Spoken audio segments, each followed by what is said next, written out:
தாவேகா வெளிப்படைத்தன்மையான ஆட்சியை நடத்தும் என அறிவித்திருந்த நிலையில் அரசு கொண்டு வந்த திட்டங்களுக்கான அரசாணைகளை இன்னும் பதிவேற்றம் செய்யப்படாதது தெரிய வந்துள்ளது.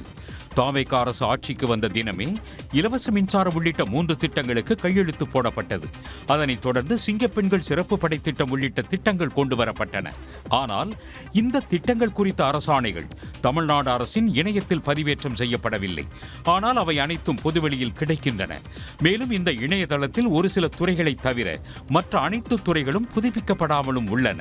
அது என்னன்னா, இது இப்போ வெளிப்படைத்தன்மையை எந்த அளவிற்கு இவர்கள் முக்கியத்துவம் கொடுக்கிறார்கள் என்பதை தான் இது உணர்த்துகிறது. ஸோ அதனால் இப்போ முதலமைச்சர் ஆய்வு நடத்தி வருகிறார். ஆய்வு நடத்தும் பொழுது இந்த விஷயத்தை பற்றியும் அவர் கேட்கணும். நீங்கள் எத்தனை ஜிஓக்களை வெப்சைட்டில் இம்மீடியட்டாக நீங்கள் பப்ளிஷ் பண்ணுறீங்க அப்படிங்கிறதையும் அவர் கேட்கணும். அதாவது ஒன்று அவங்களுடைய அனுபவமின்மைக்கு ஒரு காரணமாக எடுத்துக்கொள்ளலாம். மற்றொன்று அனுபவமின்மை அது இதுவாக இல்லாட்டாலும் கூட இன்னொன்று பார்க்கணுன்னா அதை பற்றியான அக்கறை இருக்கணும். தமிழ்நாடு அரசில் 38 துறைகள் உள்ள நிலையில் அதில் வெறும் 5 துறைகளின் அரசாணைகள் மட்டும் கடந்த 2 மாதங்களில் பதிவேற்றம் செய்யப்பட்டுள்ளது குறிப்பிடத்தக்கது. மதுரையில் வீட்டின் பூட்டை உடைத்து 119 சவரன் தங்க நகைகள், வெள்ளிப் பொருட்கள் மற்றும் ரொக்கப்பணத்தை கொள்ளையடித்துக் கொண்டு தப்பியோடியவர்களை காவல்துறையினர் தேடி வருகின்றனர். சத்திரப்பட்டி அருகே உள்ள கருவனூர் அன்னை பாரத் 5வது தெருவில் வசிக்கும் காயத்ரி என்பவர் நேற்று வீட்டை பூட்டிவிட்டு வெளியே சென்றிருந்தார். காலை அவர் வீடு திரும்பிய போது வீட்டின் முன்கதவு உடைக்கப்பட்டிருந்ததைக் கண்டு அதிர்ச்சி அடைந்தார். வீட்டிற்குள் சென்று பார்த்தபோது பீரோவில் இருந்த 119 சவரன் நகைகள், சுமார் 2 கிலோ வெள்ளிப் பொருட்கள் மற்றும் 4 லட்சம் ரூபாய் ரொக்கப்பணம் கொள்ளை போனது தெரிய வந்தது. இதுகுறித்த புகாரை அடுத்து நிகழ்விடத்திற்கு வந்த சத்திரப்பட்டி காவலர்கள் கைரேகை மற்றும் தடயவியல் நிபுணர்களின் உதவியுடன் தடயங்களை சேகரித்தனர். வீட்டின் அருகே உள்ள கண்காணிப்பு கேமரா காட்சிகளின் உதவியுடன் கொள்ளையர்களை காவல்துறையினர் தேடி வருகின்றனர்.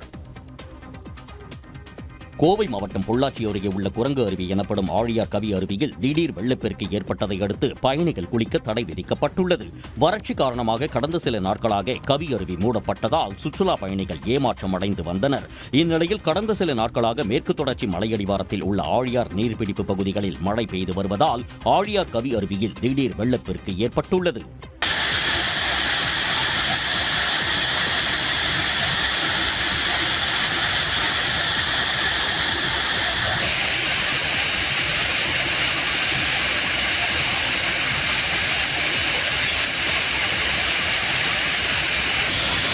வெள்ளப்பெருக்கை அடுத்து சுற்றுலா பயணிகள் அருவியில் குளிக்க அனுமதி மறுக்கப்பட்டு தடை நீட்டிக்கப்பட்டுள்ளது.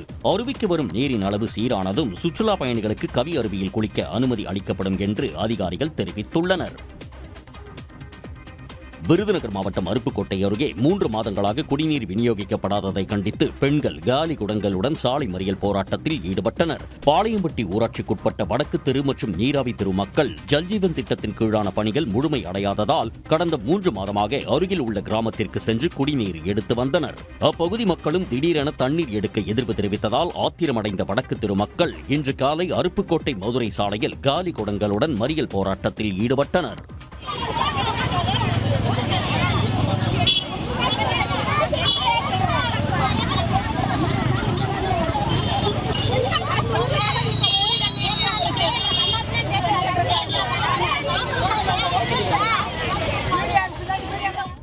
சுமார் 1 மணி நேரம் நடைபெற்ற போராட்டத்தால் மதுரை அருப்புக்கோட்டை சாலையில் போக்குவரத்து பாதிக்கப்பட்டது. இதனையடுத்து காவல்துறையினர் உள்ளிட்ட அதிகாரிகள் அவர்களிடம் பேச்சுவார்த்தை நடத்தி முறையாக குடிநீர் வழங்க நடவடிக்கை எடுப்பதாக உறுதியளித்ததைத் தொடர்ந்து போராட்டத்தை கைவிட்டு கலைந்தனர்.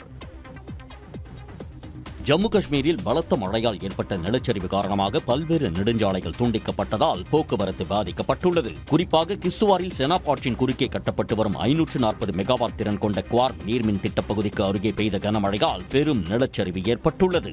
இதில் திட்டப்பணிகளுக்காக பயன்படுத்தப்பட்ட கனரக வாகனங்கள் மண்ணுக்கடியில் புதையுண்டன. பல வாகனங்கள் கடுமையாக சேதமடைந்து பாறைகள் மற்றும் மண் குவியலுக்கு கீழே சிக்கியுள்ளன.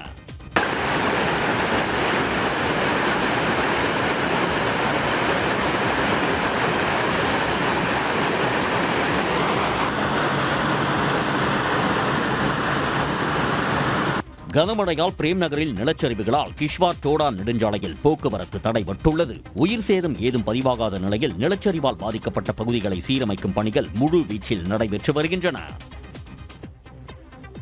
அயோத்தி ராமர் கோயிலில் கோடிக்கணக்கான ரூபாய் மோசடி செய்த விவகாரத்தை சிபிஐ விசாரிக்க உத்தரவிடக் கோரிய மனுவை விசாரிக்க அலகாபாத் உயர்நீதிமன்றம் மறுத்துவிட்டது. உத்தரப்பிரதேச மாநிலம் அயோத்தியில் கட்டப்பட்ட இந்த கோயிலின் நிர்வாகத்தை ஸ்ரீராம ஜென்மபூமி அறக்கட்டளை நிர்வகித்து வருகிறது. கோயிலுக்கு நன்கொடையாக கொடுத்த கோடிக்கணக்கான ரூபாய் பணம், தங்கம், வெள்ளி உள்ளிட்டவற்றில் மிகப்பெரிய மோசடி மற்றும் கையாடல் நடந்துள்ளதாக புகார்கள் எழுந்தன. இது தொடர்பாக சிபிஐ விசாரணைக்கு உத்தரவிடக் கோரி அலகாபாத் உயர்நீதிமன்றத்தில் வழக்கறிஞர் மோஹித் அசோக் என்பவர் பொதுநல மனு ஒன்றை தாக்கல் செய்தார். இந்த மனு மீதான விசாரணை அலகாபாத் உயர்நீதிமன்றத்தின் நீதிபதிகள் ராஜன் ராய் மற்றும் மஞ்சீவ் சுக்லா ஆகியோர் அடங்கிய அமர்வில் விசாரணைக்கு வந்தபோது இதுபோன்ற கோரிக்கைகளுடன் கூடிய வழக்குகள் ஏற்கனவே உச்சநீதிமன்றத்தில் நிலுவையில் உள்ளதாக தெரிவித்தனர். எனவே இந்த மனுவை விசாரணைக்கு ஏற்க முடியாது என்று கூறி தள்ளுபடி செய்தனர். மகளிர் உலகக்கோப்பை கிரிக்கெட் இறுதிப் போட்டியில் இங்கிலாந்து அணியை வீழ்த்தி ஆஸ்திரேலியா 7வது முறையாக சாம்பியன் பட்டம் வென்றுள்ளது. லண்டனில் உள்ள லார்ட்ஸ் மைதானத்தில் நடைபெற்ற இறுதிப் போட்டியில் டாஸ் வென்ற ஆஸ்திரேலிய அணியின் கேப்டன் சோஃபி மோலினெக்ஸ் முதலில் பந்து வீச்சை தேர்வு செய்தார். பேட்டிங் விளையாடிய இங்கிலாந்து அணி 20 ஓவர்கள் முடிவில் 4 விக்கெட் இழப்பிற்கு 150 ரன்கள் சேர்த்தது. அந்த அணியில் அதிகபட்சமாக கேப்டன் நாட் சிவர் இறுதி வரை நின்று 53 பந்துகளில் 58 ரன்கள் அடித்து ஸ்கோரை உயர்த்தினார். 151 ரன்கள் எடுத்தால் வெற்றி என்ற இலக்குடன் களமிறங்கிய ஆஸ்திரேலிய மகளிர் அணியினர் 17.1 ஓவர்களில் 3 விக்கெட் இழப்பிற்கு 153 ரன்களை எடுத்து 7 விக்கெட் வித்தியாசத்தில் வெற்றி பெற்றது. அதிகபட்சமாக பெத் மோனி மற்றும் பிவி லிட்ச்ஃபீல்ட் ஆகிய இருவர் சிறப்பாக 64 மற்றும் 48 ரன்களை எடுத்தனர். இந்த வெற்றியின் மூலம் ஆஸ்திரேலிய அணி 7வது முறையாக T20 உலகக்கோப்பையை வென்று வரலாற்று சாதனை படைத்துள்ளது. தேசிய உணவு பாதுகாப்பு சட்ட திருத்தத்தை மறுபரிசீலனை செய்யக்கோரி முதலமைச்சர் விஜய் பிரதமர் மோடிக்கு கடிதம் எழுதியுள்ளார். இது தொடர்பாக அவர் எழுதியுள்ள கடிதத்தில் தற்போது ரேஷன் அட்டைதாரர்களுக்கு குடும்ப உறுப்பினர்களின் எண்ணிக்கையை பார்க்காமல் மாதம் 35 கிலோ இலவச உணவு தானியங்கள் வழங்கப்படுவதாகவும், அரசின் புதிய திருத்தத்தின்படி நபர் ஒருவருக்கு மாதம் 7 கிலோ மட்டுமே வழங்கப்படும் என்றும் அதிகபட்ச உச்சவரம்பு 35 கிலோ என்றும் மாற்றப்பட உள்ளதாக குறிப்பிட்டார். தமிழ்நாட்டின் சராசரி குடும்ப உறுப்பினர் எண்ணிக்கை 3.54ஆக இருப்பதால் இத்திருத்தம் மாநிலத்தின் மிக ஏழ்மையான குடும்பங்களுக்கு சென்றடையும் உணவு தானியங்களின் அளவை கணிசமாக குறைக்கும் எனவும் விஜய் கவலை தெரிவித்துள்ளார். தற்போது தமிழ்நாட்டில் உள்ள குடும்ப அட்டைகளுக்கு 65,261 மெட்ரிக் டன் உணவு தானியங்கள் மாதந்தோறும் ஒதுக்கப்படும் நிலையில் சட்ட திருத்தம் நடைமுறைக்கு வந்தால் விநியோக அளவு சுமார் 42,040 மெட்ரிக் டன்னாக குறைந்துவிடும் எனவும் முதலமைச்சர் கடிதத்தில் குறிப்பிட்டுள்ளார். கரூர் துயரச் சம்பவம் தொடர்பாக முதலமைச்சர் விஜய், அமைச்சர் ஆதவ் அர்ஜுனா மற்றும் வழக்கில் தொடர்புடையோர் பொதுவெளியில் பேச தடை விதிக்க கோரி திமுக தொடர்ந்த வழக்கை அவசர வழக்காக உச்சநீதிமன்றம் இன்று விசாரணை நடத்துகிறது. கரூரில் தாவேக தலைவர் விஜய் கலந்து கொண்ட பிரச்சார பொதுக்கூட்டத்தில் ஏற்பட்ட கூட்ட நெரிசலில் சிக்கி 41 பேர் உயிரிழந்த வழக்கை சிபிஐ விசாரித்து வருகிறது. இந்நிலையில் அண்மையில் கரூர் சம்பவம் குறித்து பேசிய அமைச்சர் ஆதவ் அர்ஜுனா போலீசாரை கொன்று குவித்ததாக பேசியது சர்ச்சையை ஏற்படுத்தியது. இதையடுத்து கரூர் விவகாரம் குறித்து பொதுவெளியில் கருத்து தெரிவிக்க தடை விதிக்க கோரி திமுக அமைப்பு செயலாளர் RS பாரதி உச்சநீதிமன்றத்தில் வழக்கு தொடர்ந்தார். கரூர் சம்பவத்தில் பாதிக்கப்பட்டவர்களுக்கு உச்சநீதிமன்ற வழிகாட்டுதல் படியே அரசின் உதவிகள் வழங்கப்பட வேண்டும் என்றும் மனுவில் கோரப்பட்டது. இந்த வழக்கை அவசர வழக்காக விசாரிக்க வேண்டும் என உச்சநீதிமன்ற நீதிபதி அசானுதீன் அமனுல்லா அமர்வு முன்பு திமுக சார்பில் முறையிடப்பட்டது. கோரிக்கையை ஏற்றுக்கொண்ட நீதிபதிகள் அவசர வழக்காக இன்று விசாரிப்பதாக அறிவித்துள்ளனர். கோவை நீதிமன்றத்தில் 8 வழக்குகளில் கூடுதல் அரசு வழக்கறிஞர்கள் ஆஜராகாததால் மாவட்ட ஆட்சியருக்கு 62,000 ரூபாய் அபராதம் விதிக்கப்பட்டுள்ளது. கோவை 5வது கூடுதல் மாவட்ட நீதிமன்றத்தில் விசாரணைக்கு வந்த கொலை வழக்கில் குற்றம் சாட்டப்பட்டவர் ஆஜர்படுத்தப்பட்டதுடன் சாட்சிக்காக கேரளாவில் இருந்து மருத்துவர் ஒருவர் வந்திருந்தார். ஆனால் அரசு வழக்கறிஞர் ஆஜராகாததால் விசாரணை ஒத்திவைக்கப்பட்டது. இதையடுத்து மாவட்ட ஆட்சியர் பவன்குமாருக்கு 10,000 ரூபாய் அபராதம் விதித்த நீதிபதி சிவக்குமார் அந்த தொகையை கேரள மருத்துவரின் பயணச் செலவுக்கு வழங்க உத்தரவிட்டார். மற்றொரு வழக்கில் சாட்சிக்காக திருவாரூரில் இருந்து காவல்துறை அதிகாரியும் குற்றம் சாட்டப்பட்ட 5 பேரும் ஆஜராகியிருந்தனர். ஆனால் கூடுதல் அரசு வழக்கறிஞர் ஆஜராகாததால் விசாரணை நடக்கவில்லை. அரசு தரப்பின் அலட்சியத்தை கண்டித்த நீதிபதி ஆட்சியருக்கு 9,000 ரூபாய் அபராதம் விதித்தார். இந்த தொகையில் இருந்து குற்றம் சாட்டப்பட்ட 5 பேருக்கும் தலா 1,000 ரூபாயும், காவல் அதிகாரிக்கு 4,000 ரூபாயும் வழங்க உத்தரவிட்டார். இதேபோல் நேற்று விசாரணைக்கு வந்த 8 வழக்குகளில் அரசு வழக்கறிஞர்கள் ஆஜராகாத நிலையில் ஆட்சியருக்கு மொத்தமாக 62,000 ரூபாய் அபராதம் விதிக்கப்பட்டது. கோவை மாவட்ட நீதிமன்றங்களுக்காக புதிதாக 24 பேர் அரசு வழக்கறிஞர்களாக நியமிக்கப்பட்டாலும் அதற்கான முறையான உத்தரவுகள் வழங்கப்படாததால் வழக்குகளில் அவர்கள் ஆஜராகாததால் விசாரணைகளில் பாதிப்பு ஏற்பட்டுள்ளது. சென்னை மணலி புதுநகர் பகுதிகளில் உள்ள பேருந்து நிழற்குடைகளில் அமைக்கப்பட்டிருக்கும் முன்னாள் முதலமைச்சர் மு.க. ஸ்டாலின் புகைப்படம் மற்றும் திமுக அரசின் திட்டங்கள் பொறித்த பலகை அகற்றப்பட்டுள்ளன. மகளிர் விடியல் பயணம், மகளிர் உரிமை தொகை உள்ளிட்ட மக்களுக்கான திட்டங்கள் அறிவிப்பை எடுக்கக்கூடாது என கூறி மாநகராட்சி பொறியாளரிடம் திமுகவினர் வாக்குவாதத்தில் ஈடுபட்டனர்.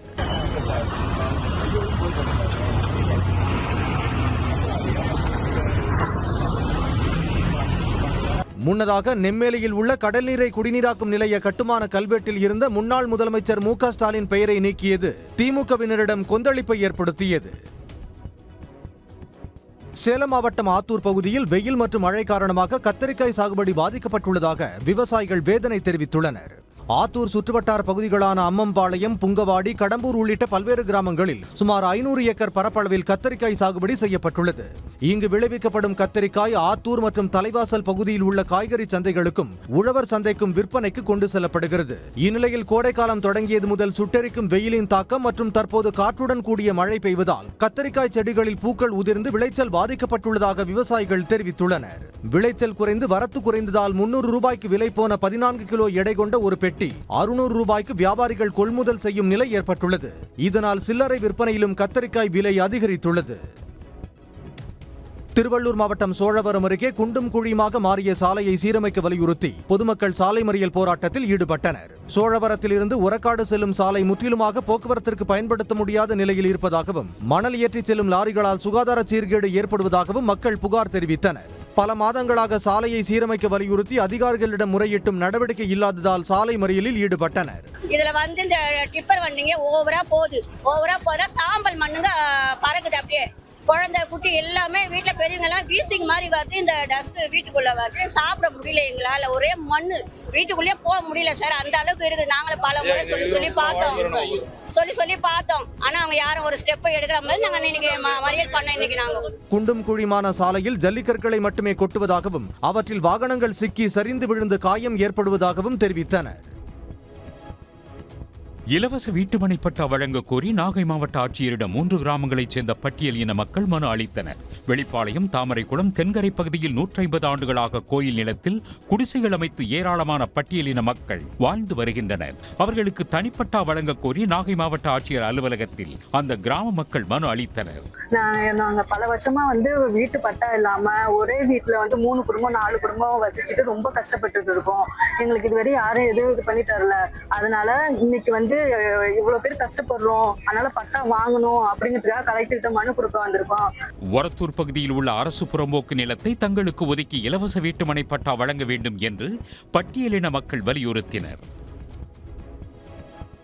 மதுரை மாவட்டம் திருமங்கலம் ஊராட்சி ஒன்றிய அலுவலகத்தில் தரையில் அமர்ந்து இந்திய விவசாயிகள் தொழிற்சங்கத்தினர் போராட்டத்தில் ஈடுபட்டனர். 100 நாள் வேலை உறுதி திட்டத்தின் பெயரை மாற்றியுள்ள ஒன்றிய அரசு அந்த திட்டத்தை நிறுத்த முயற்சிப்பதாக குற்றம் சாட்டினர்.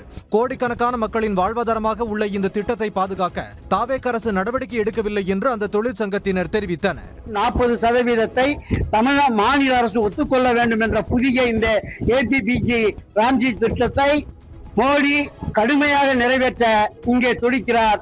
இது சம்பந்தமாக புதுசா பொறுப்பேற்று இருக்கக்கூடிய விஜய் பதில் சொல்ல மறுக்கிறார். ஆக மொத்தத்தில் மாநில அரசும் ஒன்றிய அரசும் சேர்ந்து உழைக்கின்ற இந்த தொழிலாளி வர்க்கத்தை பழிவாங்கி கொண்டிருக்கிறார்கள். திட்ட அலுவலர்கள் தங்களுக்கு வேண்டியவர்களுக்கு வேலை வழங்குவதாக போராட்டக்காரர்கள் குற்றம் சாட்டினர். ஒன்றிய அரசுடன் இணைந்து மாநில அரசும் இந்த திட்டத்தை முடக்க முயற்சிப்பதாகவும் தொழிலாளர்கள் தெரிவித்தனர். நெல்லை அருகே கூட்டு குடிநீர் திட்ட குழாயில் ஏற்பட்ட உடைப்பு காரணமாக பல அடி உயரத்திற்கு தண்ணீர் பீய்ச்சி அடித்தது. தென்காசி மாவட்டம் பாப்பாங்குளம் வழியாக குடிநீர் கொண்டு செல்லும் கூட்டு குடிநீர் திட்ட ராட்சத குழாயில் திடீர் என உடைப்பு ஏற்பட்டது. குழாயிலிருந்து தண்ணீர் சுமார் 10 முதல் 20 அடி வரை அருவி போல் கொட்டியது.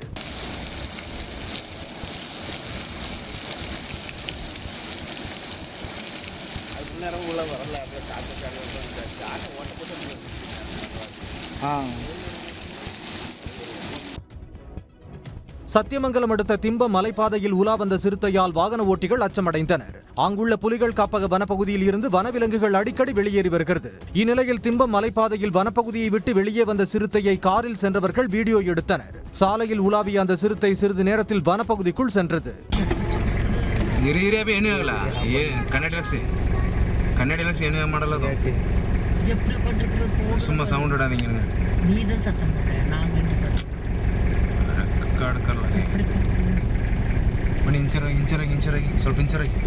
வனப்பகுதி வழியாக செல்லும் வாகன ஓட்டிகள் வாகனத்தை நிறுத்தவோ வாகனத்தை விட்டு இறங்கவோ கூடாது என்றும் இருசக்கர வாகனத்தில் செல்லும் வாகன ஓட்டிகள் எச்சரிக்கையுடன் செல்லுமாறும் வனத்துறையினர் அறிவுறுத்தியுள்ளனர். திருவண்ணாமலை மாவட்டம் வந்தவாசி அருகே கல்குவாரியை மூடக்கோரி கிராம மக்கள் போராட்டத்தில் ஈடுபட்டதால் பரபரப்பு ஏற்பட்டது. ராஜபாளையம் கிராமத்தில் உள்ள கல்குவாரியை மூட வலியுறுத்தி எய்ப்பாக்கம் கிராம மக்கள் முற்றுகை போராட்டத்தில் ஈடுபட முயன்றனர். கல்குவாரிக்கு வைக்கும் வெடியால் வீடுகள் சேதமடைவதோடு நிலத்தடி நீர்மட்டம் குறைந்துள்ளதாக கிராம மக்கள் தெரிவித்தனர். அந்த இடத்துல வந்து கம்பெனி கட்டுறேன்னு சொன்னாங்க. அதுக்கப்புறம் கல்லெல்லாம் வண்டி எடுத்துன்னு போச்சுன்னா வண்டி எடுத்துன்னு போனதுக்கு அங்க இருக்கிற கல்லை வெளியே அதட்டுறேன்னு சொன்னாங்க. ஆனா இப்ப கல்குவார் ஆரம்பிச்சிட்டாங்க. ஆடு மாடு எதுக்குமே தண்ணி கிடையாது. நாங்க எப்படி சார் பழகிறது? எங்களுக்கு வாழ்வாதாரம் என்ன? இந்த ஊர்ல ரோடு எப்படி இருக்கு பாருங்க சார். எப்படி இருக்கு? இந்த கல்குவாரி வந்ததுனால எங்க கிராமத்துக்கு வந்து நன்மை நடக்கவே இல்லை. ஸ்கூல் பசங்க போக முடியல, எங்களுக்கு நல்லா குடிக்கிறதுக்கு தண்ணி கிடைக்கல, நிறைய கஷ்டம் தான். கேஸ் சிலிண்டர் வரல, ஆம்புலன்ஸ் வரல, நிறைய பிரச்சனைகள் தான் வருது. அதுல கூட யாரும் எங்களுக்கு ஒரு நீதி கிடைக்கும், எப்படியாவது இதன் மூலியமா நன்மை வரும், வந்திருக்கிற முதலமைச்சர் நல்லது செய்வாரு அப்படின்றதுக்காக போராடுறோம். எங்களோட தேவன் தாமே இங்க இருக்கிற ஒவ்வொருத்தருக்கும் உதவி செய்யணும். கல்குவாரியை நோக்கி முன்னேறிய கிராம மக்களை போலீசார் தடுத்து நிறுத்தினர். இதனால் இரு தரப்புக்கும் இடையே கடும் வாக்குவாதம் ஏற்பட்டது. கல்குவாரியை மூட கோரி வட்டாட்சியர் ஆட்சியரிடம் புகார் அளித்தும் நடவடிக்கை இல்லை என்று கிராம மக்கள் குற்றம் சாட்டினர்.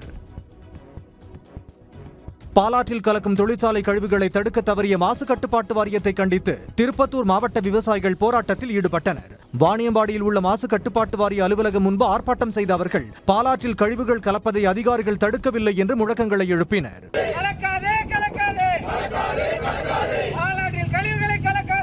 ஆற்றில் கலக்கும் தொழிற்சாலை கழிவுகளால் விவசாய கிணறுகளில் இருந்து நுரை பொங்குவதாக போராட்டத்தில் ஈடுபட்ட விவசாயிகள் தெரிவித்தனர். இந்த விவகாரம் தொடர்பாக பலமுறை புகார் அளித்தும் அதிகாரிகள் கண்டுகொள்ளவில்லை என்று அவர்கள் சாடினர்.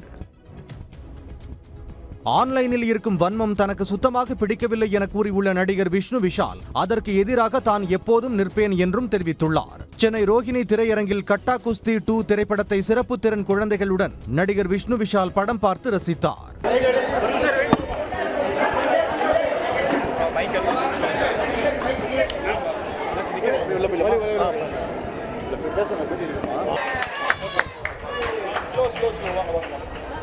பின்னர் செய்தியாளர்களை சந்தித்த அவர் ஒருவரை தனிப்பட்ட முறையில் குறிவைப்பது சமூகத்துக்கு நல்லது இல்லை என தெரிவித்தார். சோஷியல் மீடியாவோட வன்மத்தை பற்றி நான் ஆல்ரெடி பேசுகிறேன். இப்போவும் நான் மறுபடியும் அதே தான் சொல்கிறேன். இந்த ஆன்லைனில் இருக்கிற வன்மம் எனக்கு சுத்தமாக பிடிக்கல. அதுக்கு எதிராக நமக்கு எல்லாரும் நிற்கணும். ஆக்சுவலாக அதுக்கு நான் ஸ்டாண்ட் எடுத்தேன். இந்த வாட்டி நான் நின்னேன், இனிமேலும் நிற்பேன் நான்.